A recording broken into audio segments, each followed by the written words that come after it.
اس حقیقت سے انکار جس نے اسے پھر سے ایمان لانا پڑے گا۔ مدارس اسلامیہ میں دینی علوم پڑھائے اور اگلی نسلوں تک ان کو پہنچانے کے لیے تحریر کے حوالے سے، تقریر کے حوالے سے طلباء کو تیار کیا جاتا ہے۔ وہاں انجمنیں قائم ہوتی ہیں جس کے تحت طلباء تقریر کے ذریعے، تحریر کے ذریعے اپنی صلاحیتوں کو نکھارتے ہیں اور بڑے ہونے پر امت کی قیادت اور رہنمائی کا فریضہ انجام دینے کے لیے اپنے آپ کو تیار کرتے ہیں، ٹرینڈ کرتے ہیں۔ اسی کی ایک جھلک اور اسی کا ایک ہلکا سا نمونہ آج کے اس اجلاس کی ابتدا میں گزارش کروں گا حضرت مولانا مفتی جاوید اختر صاحب قاسمی خیر آبادی کے صاحبزادے عزیزم ابو عبیدہ سلمہ متعلم عربی دوم مدرسہ عربیہ منبع العلوم خیر آباد تشریف لائیں اور اپنی تقریر پیش کریں۔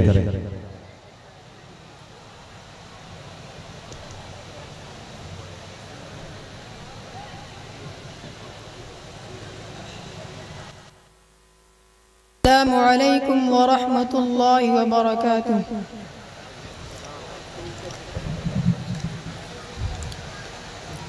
الحمد للہ رب العالمین والصلاة والسلام على سید الانبیاء والمرسلین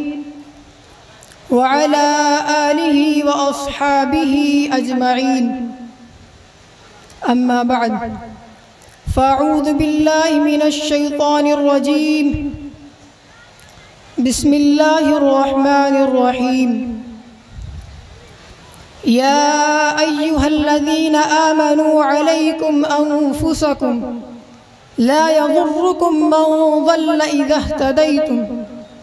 صدق اللہ العظیم۔ عزت مآب صدر جلسہ، گرامی قدر اساتذہ کرام، علماء عظام اور سامعین کرام، آج کے اس اجلاس میں میں ایک خاص موضوع پر گفت و شنید کی سعادت حاصل کر رہا ہوں، تو کیوں نہ میں اپنی اقبال مندی پر ناز کروں اور کہوں کہ این سعادت بزور بازو نیست، این سعادت بزور بازو نیست، تا نہ بخشد خدائے بخشندہ۔ موضوع سخن نہایت فکر انگیز اور تفصیل طلب ہے، اور اس دور پرفتن میں مسلمانوں کی ذمہ داریاں پر مختصر وقت میں گفتگو کرنی ہے، اس لیے کوشش کروں گا کہ محدود وقت میں تمام ضروری باتوں کا احاطہ کر لوں، بلکہ میں یہ عرض کروں کہ جس جامع آیت کی میں نے تلاوت کی ہے وہ خود ہماری ذمہ داریوں کو بتا رہی ہے کہ جب حالات پرفتن ہو، جب ماحول ناموافق ہو، جب فضا ہمارے حق میں ناخوشگوار ہو اور معانی دین حق ہمارے خلاف متحد ہو، تو ہمیں اپنی فکر کرنی ہے، راہ ہدایت پر گامزن رہنا ہے، شاہراہ ایمان پر سفر کرنا ہے، اور یہی صراط مستقیم ہے۔ فرقہ حالات کتنے ہی نامساعد ہوں گے، ہمارا کچھ نہ بگاڑ سکیں گے، کیونکہ رب دو جہاں کا اعلان ہے، لا یضرکم من ضل اذا اہتدیتم، یعنی تم کو نقصان نہیں پہنچا سکے گا کوئی گمراہ شخص جبکہ تم صحیح راستے پر۔ مفکران ملت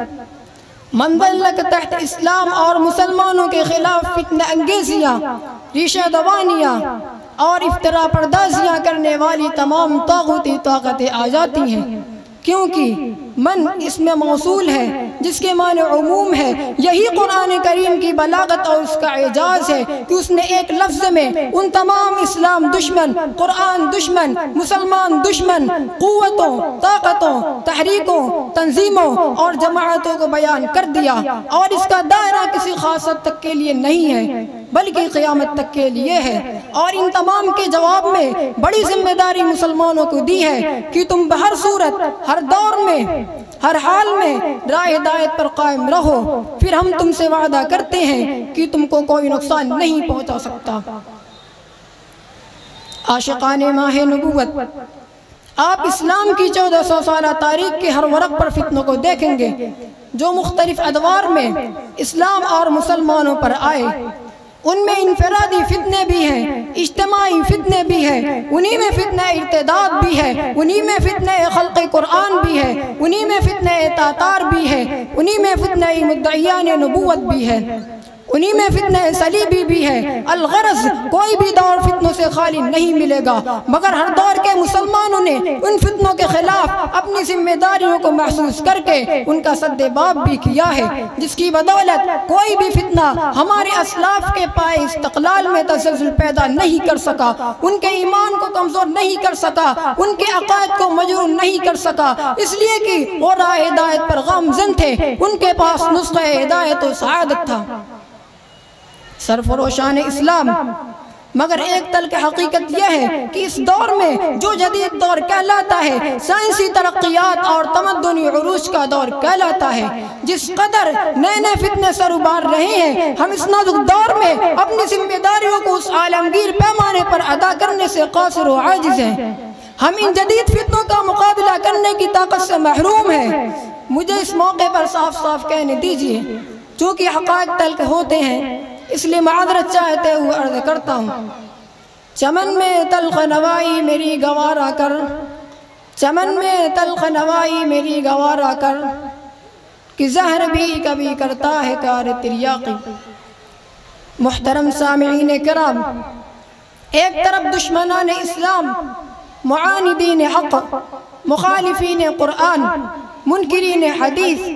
اور مقاتلین مسلمین عالمی پیمانے پر متحد ہو کر اسلام اور مسلمانوں کے خلاف نئے فتنے جنم دیتے ہیں، تو دوسری طرف مسلمانوں میں کوئی ابو بکر صدیق کی طرح انقص الدین و نعی کہنے والا نہیں۔ آج مجبوراً یہ جملہ ردت علی ابا بکر لہا اپنی زبان سے ادا کرنا پڑتا ہے۔ آج کوئی احمد ابن حنبل کا کردار ادا کرنے والا نہیں، جبکہ بقول مفکر اسلام علی میاں ندوی فتنے کسی زمانے کے مخصوص نہیں، اور ایک ہی فتنہ ہمیشہ نہیں رہتا، بلکہ نئے نئے فتنے سر ابھارتے ہیں۔ جاہلیت نئے نئے روپ میں سامنے آتی ہے اور بڑے دمخم کے ساتھ میدان میں اترتی ہے۔ علامہ اقبال مرحوم فرماتے ہیں، اگرچہ پیر ہے مومن، اگرچہ پیر ہے مومن، جواں ہے لات و منات۔ حضرات گرامی، اس زمانے کا فتنہ اور چیلنج کیا ہے؟ اس زمانے کا فتنہ اور چیلنج یہ ہے کہ اسلام کو اس کی جداگانہ تہذیب، اس کی مخصوص معاشرت، اس کے اعلی قانون، اس کے نظام تعلیم، اس کی زبان و ادب، اس کے رسم الخط اور اس کے پورے ورثے سے الگ کر دیا جائے۔ اس لیے ان فتنوں کی خوفناکی کا احساس دلاتے ہوئے مفکر اسلام فرماتے ہیں کہ آج اگر امام ابو حنیفہ، امام شافعی، امام مالک، امام احمد بن حنبل ہوتے تو میں یقین کرتا ہوں وہ فقہ کی تدوین بھی تھوڑی دیر کے لیے روک دیتے اور اس مسئلے کی طرف توجہ مبذول فرماتے۔ آج کتنے بڑے بڑے فتنے ہیں جو اس وقت جہنم کے شعلوں کے مانند بھڑک رہے ہیں اور پورے اسلامی ملکوں کو جلا کر خاکستر کر دینا چاہتے ہیں۔ صحابہ کرام کی محنتوں، ان کی انتق قربانیوں اور بے مثال کارناموں کو نیست و نابود کر دینا چاہتے ہیں۔ ان جدید فتنوں میں سب سے ہولناک اور خطرناک فتنہ جو ابھر رہا ہے وہ دہشت گردی کا الزام ہے۔ ادھر چند سالوں سے ایک عالمی سازش کے تحت تمام طاقتی فرعونی طاقتوں نے اسلام دہشت گردی کی اصطلاح رائج کر دی ہے اور تمام انسانیت دشمن کارروائیوں کو آسانی سے اسلام اور مسلمانوں سے منسوب کر دیتے ہیں۔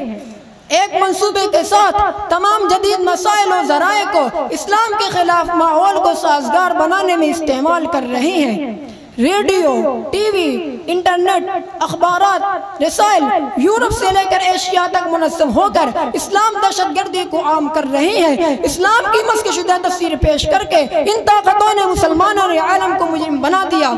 اسلام کو کٹہرے میں کھڑا کر دیا۔ یہ وقت مسلمانوں پر سب سے خطرناک وقت ہے۔ ایسے نازک ترین اور پورا شوب دور میں جہاں ہماری بہت ساری ذمہ داریاں ہیں، وہیں پر سب سے اہم ذمہ داری یہ ہے کہ ہم پوری ایمانداری، دیانتداری، بیدار مغزی، اولو العزمی اور حکمت عملی کے ساتھ اسلام کا کا صحیح تعارف کرائیں، اسلام کی اصل و صورت پیش کریں اور انہیں بتائیں کہ اسلام اپنے پسند مذہب ہے، اسلام سلیقہ زندگی کا درس دیتا ہے، اسلام اپنے اندر جامع اصول و ضوابط لیے ہوئے ہے، اسلام محبت و رافت کا نام ہے، اسلام دنیاوی زندگی کے بقا کا نام ہے، اسلام امن و آشتی کا پیغمبر ہے، اسلام ظلم و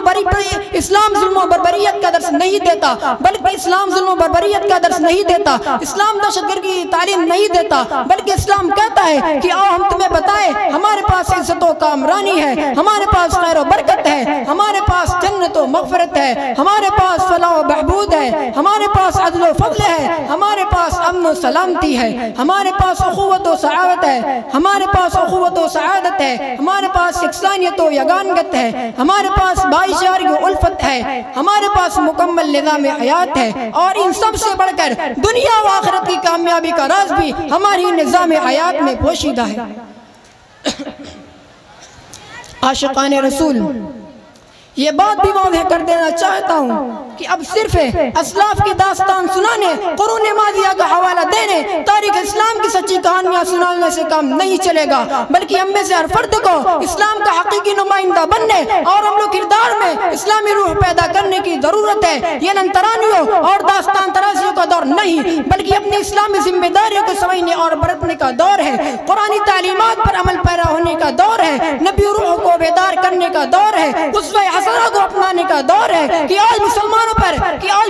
پر جو الزام لگایا جا رہا ہے دراصل کوئی خود کینہ اور بغض و نفرت کا باعث ہے۔ مسلمان امن کا پیغمبر ہے، مسلمان حق کا داعی ہے، مسلمان ظلم و ستم کا مخالف اور عدل و انصاف کا پاسبان ہے۔ آج کے پرفتن دور میں فکری و ذہنی جنگ ہو رہی ہے، مسلمان پر ذہنی ارتداد کی الغار ہے، یہ یورش تاتار نہیں بلکہ جدید تمدن اور نئی تہذیب کا حملہ ہے۔ اس لحاظ سے ہماری ذمہ داریاں بھی بڑی اہم ہیں۔ آج مسلمانوں کو متحد کرنے، مساجد و مدارس کو آباد کرنے کی ضرورت ہے، ایسے افراد و اشخاص کو روبرو آنے کی ضرورت ہے جو قول و فعل اور عمل و کردار میں اسلاف کے سچے جانشین ہو، جن کو دیکھ کر خدا یاد آ جائے، جن کو دیکھ کر قرن اول کی یاد تازہ ہو جائے، جن کو دیکھ کر پکار اٹھے کہ یہی لوگ ہلاکت و بربادی سے چھٹکارا دلا سکتے ہیں، انسانیت کی حفاظت کر سکتے ہیں، کیونکہ یہ محمدی جماعت ہے، یہ ابراہیمی جماعت ہے، یہ قرآنی افراد ہے، یہ ربانی مسلمان ہیں، یہ اسلام کے پاسبان ہیں، یہ دین کے پکے داعی ہیں۔ دعا ہے اللہ تعالیٰ دشمنان اسلام، باغیان مدارس، حاسدان دین اور حاقدان علماء سے حفاظت فرمائے، آمین۔ وآخر دعوانا ان الحمد للہ رب العالمین۔